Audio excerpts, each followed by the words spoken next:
Reconstruction of Ummah. DailyMarkers.com. اللہ سے تنہائی میں ڈرنے کو ہی تقوی کہتے ہیں. اللہ سے تنہائی میں ڈرنے کو تقوی کہتے ہیں. اور تقوی پر اللہ کی طرف سے 5 وعدے ہیں. سب سے پہلا وعدہ یہ ہے کہ جو تقوی اختیار کرے گا ہم اس کو ہر پریشانی سے نکال لیں گے. لوگ گناہوں میں اس میں مبتلا ہو جاتے ہیں کہ ہم بچ نہیں سکتے، ہم گناہ سے بچ نہیں سکتے. اللہ رب العزت اپنے بندوں پر ظلم کرنے والے نہیں ہیں کہ کوئی گناہ سے بچنا چاہے اللہ اس کو نہ بچانے، یہ نہیں ہو سکتا. جو تقوی اختیار کرے گا ہم اس کو گناہ سے بچا کر نکال لیں گے. من یتق اللہ یجعل له مخرجا، پہلا وعدہ ہے کہ ہم تقوی اختیار کرنے والے کو گناہ سے بچا کر نکالیں گے. دوسرا وعدہ یہ ہے کہ ہم اس کو رزق ایسی جگہ سے دیں گے جہاں اس کا گمان خیال نہیں پہنچے گا. ہم اس کو وہاں سے رزق دیں گے. صحابہ کو جو اللہ نے رزق دیا ہے 2 راستوں سے دیا ہے، ایک عقل کے خلاف، ایک گمان کے خلاف. ایک عقل کے خلاف، ایک گمان کے خلاف. گمان کے خلاف، گمان کے خلاف کہ بعض صحابہ کے باغات سال میں 2 مرتبہ پھل دیا کرتے تھے. گمان کے خلاف یہ ہے اسباب سے ملنا مگر گمان کے خلاف. ایک ہے خلاف عقل، صحابی پیشاب کریں اور چوہا اشرفیاں لے کر آئے. صحابی پیشاب کر رہے ہیں، چوہا اشرفیاں لا رہا، 17 اشرفیاں چوہے نے لا کر دی، پھر تھیلی بھی لے آیا. ہم سمجھتے ہیں کہ دنیا کوئی ایسی بڑی چیز ہے کہ جو نماز کے بغیر نہیں ملے گی. حالانکہ اللہ کے یہاں دنیا ایسی حقیر ہے کہ مسلمان کو پیشاب کرتے ہوئے دے دیں. صحابی نماز میں نہیں تھے کہ جو اشرفی لے آیا، بلکہ پیشاب کر رہے تھے. لیکن بات یہ ہے کہ جنہیں اللہ رب العزت تقوی کے راستے سے دیتے ہیں ان میں تقوی اور زیادہ آتا ہے. وہ اشرفیاں لے کر آپ کے پاس پہنچے، عرض کیا کہ یا رسول اللہ چوہے نے لا کر دی ہیں، اس مال کے کیا ہوگا، کیا حکم اس کے بارے میں؟ آپ نے فرمایا کہ جب چوہا لے کر آ رہا تھا سوراخ میں سے، تم نے ہاتھ داخل کیا سوراخ میں کہ نہیں؟ میں تو بیٹھا رہا، چوہا لاتا رہا. فرمایا تو اللہ نے رزق دیا ہے، کھاؤ. اگر تمہارا ہاتھ لگتا ہے اس میں تو پھر تحقیق ہوتی کہ مال کس کا ہے. یہ بات ہے. جہاں انسان استعمال ہوگا مال کے لیے وہاں سوال ہوگا مال کہاں سے کمایا، کس طرح کمایا. سود ہے، جھوٹ ہے، غبن ہے، دھوکہ ہے، خیانت ہے، کس طرح سے مال آیا. یہاں انسان کا ہاتھ استعمال نہیں ہوا اس مال کے لانے میں، چوہا لے کر آیا. فرمایا اللہ نے تمہیں رزق دیا ہے، کھاؤ. اگر تم ذرا ایک دفعہ بھی ہاتھ داخل کر دیتے سوراخ میں تو یہ سارا مال اعلان ہوتا اس کے لیے کس کا مال ہے. اس کا کوئی مالک نہ ملتا تو بیت المال اس کا مالک ہوتا، بیت المال اس مال کا مالک ہوتا. بیت المال میں داخل کرتا کسی کا بھی نہیں ہے. یہ اچھی بات. تو ایک وعدہ یہ ہے کہ جو آدمی تقوی اختیار کرتا ہے، تقوی بھی کیا، سب سے زیادہ برکتوں کا راستہ یہ ہے کہ آدمی اپنے آپ کو سوال سے بچا لے. اس سے زیادہ برکات کا کوئی ذریعہ نہیں ہے. کیونکہ اللہ سے لینے کے 2 راستے ہیں، ایک سوال سے بچنا اور دوسرا خرچ کرنا. ایک دوسرے پوچھا گیا کہ آپ کی آمدنی کا کیا ذریعہ ہے، آپ کی آمدنی کا کیا ذریعہ ہے. فرمایا کہ آمدنی کا ذریعہ تو بہت آسان ہے کہ میری آمدنی کا ذریعہ خرچ کرنا ہے. اللہ جو دیتے ہیں اس میں سے تھوڑا سا اللہ کو دے دیتا ہوں، پھر اللہ اس کے بدلے میں اور دے دیتے ہیں، اس کے بدلے اللہ اور دے دیتے ہیں. یہ اللہ سے لینے کا راستہ ہے. صحابی نکلے گھر سے فقر سے تنگ آ کے، بیوی کو خیال ہوا ایسا نہ ہو باہر نکل کے سوال کر دیں. بیوی نے نکلتے ہی گھر سے چکی جانی شروع کر دی تاکہ محلے والوں کو آواز پہنچے کہ بھئی ان کے آٹا پس رہا ہے، اور تنور میں آگ جلا دی تاکہ دھواں دیکھیں تو لوگ سمجھے کہ روٹی پک رہی ہے، کھانا پک رہا ہے. صحابی نے دیکھا گھر سے دھواں اٹھ رہا، کیا بات پیش آ گئی، پکانے سے کچھ ہے نہیں. قریب آئے تو چکی کی آواز، یہ کیا ہوگا، نہ گھر میں دانا تھا نہ کچھ پکانے کو تھا، آگ بھی جل رہی چکی بھی جل رہی، کیا وجہ ہے. اندر آئے پوچھا.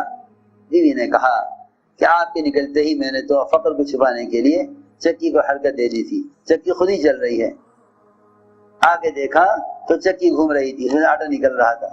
جب ضرورت کے بقدر آٹا ہو گیا اور کافی نکل گیا تو انہوں نے چکی کے پارٹ کو اٹھا دیا اس خیال سے کہ اتنے زیادہ آٹے کا کیا کریں گے۔ رسول اکرم صلی اللہ علیہ وسلم سے عرض کیا، آپ نے فرمایا اگر چکی کو چلنے دیتے تو یہ چکی اسی طرح چلتی رہتی ہمیشہ کے لیے، اور آٹا ہمیشہ نکلتا رہتا۔ تم نے پارٹ اٹھا کر یہ سلسلہ نعمت کا ختم کر دیا۔ تنور کو دیکھا تو وہ بکری کی چاپوں سے بھرا ہوا تھا۔ میں عرض کر رہا تھا کہ سوال کا چھپانا اللہ سے لینے کا سب سے آسان راستہ ہے، لیکن لوگ سوال کر کے اپنے اوپر فقر کا دروازہ کھول لیتے ہیں۔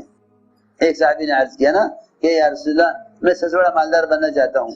فرمایا کہ لوگوں کے مال سے مستغنی ہو جاؤ، اللہ تمہیں غنی کر دیں گے۔ عرض کیا میں سب سے بڑا عالم بننا چاہتا ہوں۔ فرمایا تقوی اختیار کرو، سب سے بڑا عالم ہو جاؤ گے۔ اتق اللہ تکن اعلم الناس، تقوی اختیار کرو، سب سے بڑا عالم ہو جاؤ گے۔ تو میں نے عرض کیا کہ تقوی پر اللہ کی طرف سے یہ وعدے ہیں کہ جو آدمی تقوی اختیار کرتا ہے ہم اس کے لیے نکلنے کا راستہ بناتے ہیں۔ تیسرا وعدہ ہے تقوی اختیار کرتا ہے ہم اس کے کام میں آسانی پیدا کرتے ہیں۔ من یتق اللہ یجعل لہ من امرہ یسرا۔ داؤد علیہ السلام بادشاہ تھے اور نبی تھے، اور بادشاہ کے خزانے اپنے ہی پبلک کے خزانے میں سے اپنا خرچ نکالتے تھے۔ بھائی بادشاہ کا ملک، بادشاہ کا مال 2000 اپنی ضرورت کے لیے بیت المال سے لیتے تھے۔ اللہ کو یہ بات پسند نہیں تھی، کیونکہ بادشاہت یہ تو ملک کی خدمت ہے، بادشاہت پبلک کی خدمت ہے، حکومت کرنا پبلک کی خدمت کرنا ہے۔ اب تو دنیا میں جتنے بھی کام ہیں لوگ یہی سمجھتے ہیں بھائی پیسے دو گے تو ہم تمہارا کام کر لیں گے، چاہے کام دین کا ہو یا دنیا کا ہو، کوئی پیسے لیے بغیر کام کرنے کو تیار نہیں ہے۔ یہ پبلک کی خدمت کریں، ان کے جھگڑے نمٹاویں، ان کی ضروریات کو دیکھیں اور بیت المال سے اپنی تنخواہ لیں۔ اللہ کو یہ بات پسند نہیں کہ اگر خدمت آخرت کے لیے کر رہے تو ذاتی خرچ بیت المال سے کیوں لے رہے، خود کیوں نہیں کماتے۔ عجیب قصہ ہے، معمول یہ تھا کہ رات کو لباس بدل کر، آواز بدل کر لوگوں سے اپنا حال پوچھتے تھے، کیونکہ مخلص آدمی ٹوکنے والوں کو اپنا محسن سمجھے گا، اور ریاکار ٹوکنے والوں کو تو اپنا دشمن اور تعریف کرنے والوں کو اپنا محسن سمجھے گا، کیونکہ ریاکار کو تعریف چاہیے، ریاکار کو تعریف چاہیے اور مخلص کو تنقید چاہیے۔ تنقید کہاں ان پر کوئی تنقید کرے، مخلص کو تنقید چاہیے۔